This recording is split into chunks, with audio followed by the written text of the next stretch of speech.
Praise the lord. ప్రభువైన యేసు నామములో అందరికీ వందనాలు. యేసయ్య మాటను వీక్షించడానికి ప్రేమతో నేను మిమ్మల్ని ఆహ్వానిస్తున్నాను. ఈ దినము మార్కు సువార్త 16వ అధ్యాయం 14 నుండి 20 వచనాలు మనము ధ్యానించుకుందాం. పిమ్మట 11 మంది శిష్యులు భోజనమునకు కూర్చున్నప్పుడు ఆయన వారికి ప్రత్యక్షమై తాను లేచిన తర్వాత తన్ను చూచిన వారి మాట నమ్మనందున వారి అపనమ్మిక నిమిత్తము హృదయ కాఠిన్యము నిమిత్తము వారిని గద్దించెను. మరియు మీరు సర్వలోకమునకు వెళ్ళి సర్వ సృష్టికి సువార్త ప్రకటించుడి. నమ్మి బాప్తిస్మం పొందినవాడు రక్షింపబడును, నమ్మని వానికి శిక్ష విధింపబడును. నమ్మిన వారి వలన ఈ సూచక క్రియలు కనబడును. ఏవనగా నా నామమున దెయ్యములను వెళ్ళుగొట్టుదురు, క్రొత్త భాషలు మాట్లాడుదురు, పాములను ఎత్తి పట్టుకుందురు, మరణకరమైన దేది త్రాగినను అది వారికి హాని చెయ్యదు. రోగుల మీద చేతులుంచినప్పుడు వారు స్వస్థత నొందుదురని వారితో చెప్పెను. ఇలాగు ప్రభువైన యేసు వారితో మాట్లాడిన తర్వాత పరలోకమునకు చేర్చుకొనబడి దేవుని కుడి పార్శ్వమున ఆసీనుడాయెను. వారు బయలుదేరి వాక్యమంతట ప్రకటించిరి. ప్రభువు వారికి సహకారుడై ఉండి వెనువెంట జరుగుతూ వచ్చిన సూచక క్రియల వలన వాక్యమును స్థిరపరచుచుండెను. ఆమేన్. ప్రియదేవునిక బిడ్డలారా, ప్రభువైన యేసుక్రీస్తు వారు పునరుత్థానుడైన పిమ్మట ఆయన ఇచ్చినటువంటి ప్రత్యేకమైన అధికారమును గూర్చి మనము వింటున్నాం, ఈరోజు ధ్యానిస్తున్నాం. చాలామంది యేసు ప్రభు గురించి అవహేళనగా మాట్లాడుతూ ఉంటారు. ఏంటి, ప్రభును నమ్మిన వారికే పరలోకమా, ప్రభును నమ్మిన వారికే మోక్షమా, నమ్మని మాకు మోక్షము కాదా అని అనేక మంది ఇలాంటి విపరీతమైన బుద్ధులతో ప్రశ్నిస్తూ ఉంటారు. ఇక్కడ ప్రభువారు ఒక అద్భుతమైన ఆనవాలు మనకు చూపిస్తూ ఉన్నారు. ఏంటంటే, చాలామంది చూచి కూడా నమ్మలేకపోతున్నారు. ఎందుకంటే 2 విషయాలు ఈరోజు మానవ జీవితాల్లో ఇమిడి ఉన్నాయి. ఒకటి అపనమ్మకము, రెండోదిగా హృదయ కాఠిన్యము. చాలామంది దేవుని యొక్క మాటలు నమ్మలేకపోతున్నారు. రెండోదిగా హృదయాలు కఠినమైపోతుంది. ఇది జరుగుతాయా, నిజమా, మేము నమ్మము అంటే నమ్మము అంతే. ఒక కఠినమైనటువంటి మనస్తత్వాలు. దీనిని ప్రభువారు గుర్తించి వారికి గద్దించారు. ఎందుకంటే దేవుని మాట నమ్మినప్పుడే, నమ్ముట నీ వలనైతే నమ్మువానికి సమస్తము సాధ్యము. అపనమ్మకం ఉన్నప్పుడు ఏ కార్యం కూడా జరగదు. కనుక వారి కాఠిన్యాన్ని బట్టి ప్రభు గద్దించి వారికి ఒక మాట ఆదేశించారు తన శిష్యులకు, మీరు సర్వలోకానికి వెళ్ళి సర్వ సృష్టికి సువార్తను ప్రకటించుడి. ఈరోజు ప్రభువును నమ్మిన ప్రతి ఒక్కరూ ప్రభు ద్వారా పొందిన మేలు ఇతరులకు చెప్పడమే శుభవార్త. ఒకప్పుడు దుర్వార్త కలిగిన మనము, ఒకప్పుడు దుఃఖముతో ఉన్న మనము, ఒకప్పుడు దుర్భాగ్య స్థితిలో ఉన్న మనము ప్రభువైన యేసును నమ్మిన తర్వాత మనం ఎలా చేంజింగ్ అయింది, మన జీవితంలో ఎలాంటి మార్పులు వచ్చింది, అది ప్రకటించడమే సువార్తకు ఉన్నటువంటి ముఖ్యమైన లక్షణం. అయితే ఒక మాట ప్రభు మనకు ఆదేశిస్తున్నాడు. మీరు సువార్త ప్రకటించినప్పుడు నమ్మి బాప్తిస్మం పొందినవాడు ఖచ్చితంగా రక్షించబడతాడు, నమ్మని వానికి శిక్ష విధింపబడుతుంది. ఈ మాట దగ్గరికి వచ్చినప్పుడు చాలామంది మేము నమ్మలేదు, మేము నశించిపోయామా, నమ్మితేనే పరలోకానికి చేరుతారా, నమ్మకపోతే చేరరా అని రకరకాలుగా విమర్శనాత్మకంగా మాట్లాడుతూ ఉంటారు. నా ప్రియ సహోదరి, నా ప్రియ సహోదరుడా, నువ్వు నమ్మిన తర్వాత, నువ్వు రక్షించబడిన తర్వాత, నువ్వు దేవుని చేత రక్షించబడ్డావని, దేవుడు నీ పక్షంగా ఉన్నాడని 17వ వచనంలో ఒక 5 అధికారాలు నమ్మిన వారికి దేవుడు అనుగ్రహించిన విశేషాన్ని మనం చూస్తూ ఉన్నాం. ఏంటంటే, ఎవరు కానివ్వండి, ప్రపంచంలో ఏ కాండములు కానివ్వండి, ఏ రాష్ట్రములు, ఏ దేశంలో, ఏ ప్రదేశాలు కానివ్వండి, యేసును వ్యక్తిగతంగా తన రక్షకుడుగా నమ్మిన వ్యక్తుల వలన ఒక 5 సూచక క్రియలు కనబడుతుంది. అది ఏమిటి అంటే, మొట్టమొదటిది నా నామమున దెయ్యాలు వెళ్ళగొట్టుదురు. గొప్ప అద్భుతమైన విషయం ఇది. ఎందుకంటే ఈ లోకములో ఈరోజు ఏలుబడి చేసేది దెయ్యాలు. ఈ యుగ సంబంధమైనటువంటి దురాత్మ శక్తి సమూహాలు ప్రజల మనసులు అపనమ్మకాన్ని, కాఠిన్యమును కలుగ చేస్తుంది. అయితే దురాత్మను వెళ్ళగొట్టాలి, దెయ్యాలను వెళ్ళగొట్టాలి. రెండోదిగా క్రొత్త భాషలతో మాట్లాడాలి. మనము ఈరోజు చూస్తున్నాం, చర్చిల్లో సరిగ్గా చదువు సంగీతము లేనివాడై ఉండొచ్చు, ఎప్పుడు స్కూల్కి కూడా వెళ్ళని వాడే కావచ్చు. అనేక మంది పరిశుద్ధాత్మతో నింపబడిన తర్వాత అన్య భాషలతో మాట్లాడుతూ ఉన్నారు. వారు ఎరుగని అనేక ప్రదేశాల్లో తిరుగుతూ ఉన్నారు. అనేకమైన ప్రజలకు వారు తమ యొక్క అద్భుత సాక్ష్యము పంచుకుంటున్నారు. ఎలా ఇది సాధ్యం? నమ్మి ప్రభు అయిన యేసునందు నమ్మి బాప్తిస్మం వలన ఇది సాధ్యమైంది.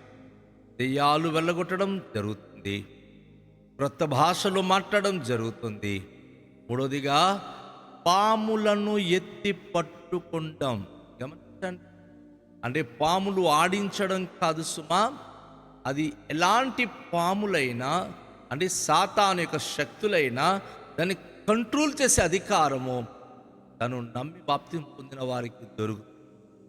చాలామంది ఈ పాము కాటేయకుండా ఉండడానికి తావితులు కట్టుకుంటుంటారు.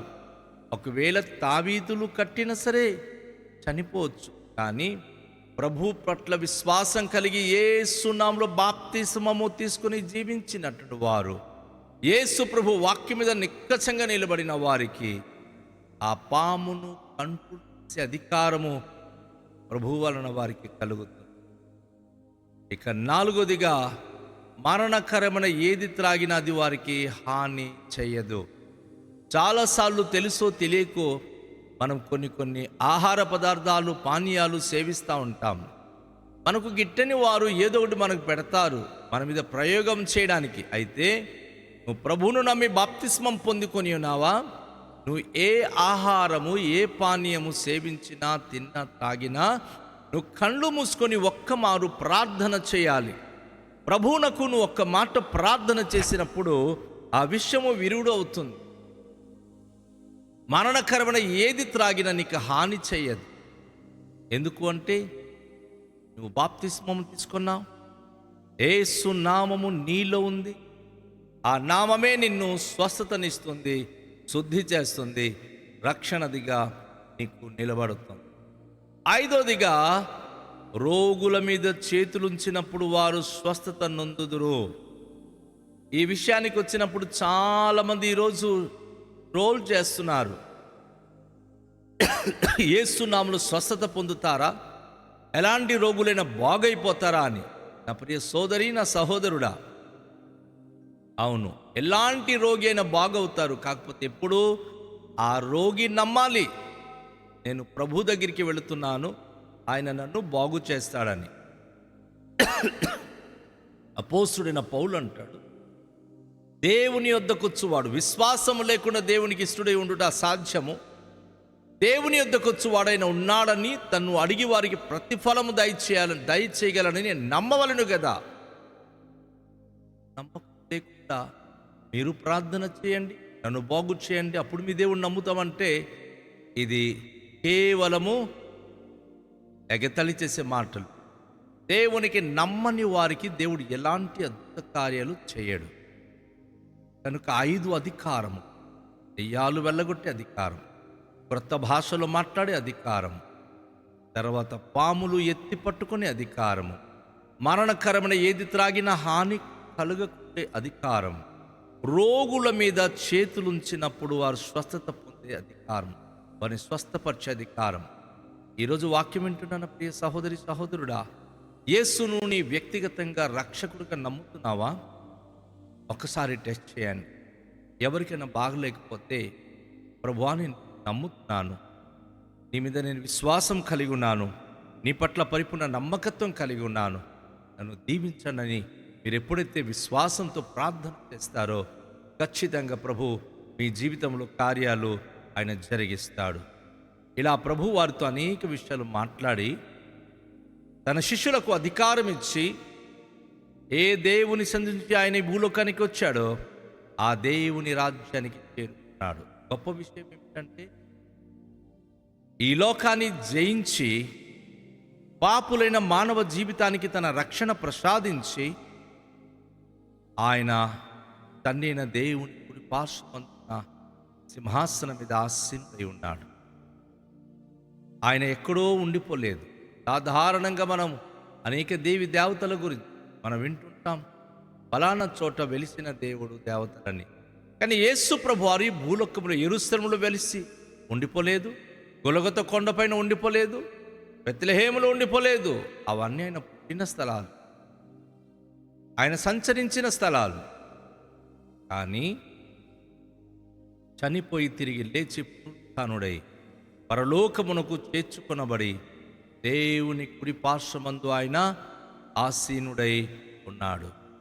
కనుక ఈ మాటను యేసు ప్రభువారు వారికి తెలియచేస్తూ, లోకమంతటి కూడా మీరు వీళ్ళు ప్రకటించండి అని వారికి అధికారం ఇచ్చి, వారు వెళ్ళే ప్రతి స్థలంలో వారికి సహకారిగా ఉండి, వారు బోధించే ప్రతి మాటలు ఆ వెనువెంట అనేక సూచక కార్యాలు చేస్తూ తన వాక్యము అందరి జీవితాల్లో స్థిరపరుచుతూ వచ్చాయి. ఈరోజు ఈ యేసయ్య మాట వింటున్న నా సహోదరి సహోదరుడా, నీ జీవితంలో యేసయ్య మాట నమ్ముతున్నావా? తన యొక్క వాక్యం మీద విశ్వాసం ఉంచుతున్నావా? ఒకవేళ గనుక నువ్వు ప్రభువుని నమ్మితే అనేక సూచక క్రియలు నీ జీవితంలో దేవుడు జరిగిస్తాడు. నీ కుటుంబంలో అద్భుతాలు జరిగిస్తాడు. తన వాక్యము నీ బ్రతుకులు స్థిరపరిచి నీ ద్వారా అనేక మంది తన వైపునకు, తన మహిమగల రాజ్యంలోనికి రాగలిగేలాగున నిన్ను ఒక వెలుగుగా, మార్గదర్శిగా వాడుకోవడానికి ఇష్టపడుతున్నాడు. అట్టి జీవిత విధానాలు కలిగి ఉండడానికి ఇష్టపడుతున్నారా? యేసు ప్రభు సన్నిధిలో మనము తలలుంచుకొని ప్రార్థన చేద్దాం. మిక్కిలి దయగల తండ్రి, మీ పరిశుద్ధ నామానికి స్తోత్రాలు. మార్కు సువార్త ద్వారా మీరు పలికిన ప్రతి మాటలు మేము విన్నాం. మిమ్మును నమ్మిన వారు, మీ వాక్యాన్ని ప్రభు నమ్మిన వారు సూచక క్రియలు చేస్తారు. ప్రభు నమ్మి బాప్తిం పొందిన వారి వలన 5 అధికారం ఇచ్చారు, వారి ద్వారా సూచక క్రియలు జరగాలని. ఈరోజు ప్రభు ఈ వాక్యం విన్న ప్రతి బిడ్డలు మీ పట్ల విశ్వాసము కలిగి అద్భుత అనుభూతి పొందుతూ మీకే మహిమకరంగా జీవించే భాగ్యవంతులుగా చేయమని మనవి చేస్తున్నాను. పరలోక రాజ్యంలో చేరే వరకు విశ్వాసమందు స్థిరపరచు. మేము ఎక్కడ మీ వాక్యము ధ్యానించిన అది మా బ్రతుకులు స్థిరపరచి ప్రభు మా బ్రతుకులు, మా కుటుంబాలు మీ మహిమ కొరకు వాడుకున్నామని యేసు నామములో ప్రార్థిస్తున్నాము తండ్రి. ఆమేన్. అందరికీ షాలోం. ప్రభు మనను దీవించును గాక. ఆమేన్.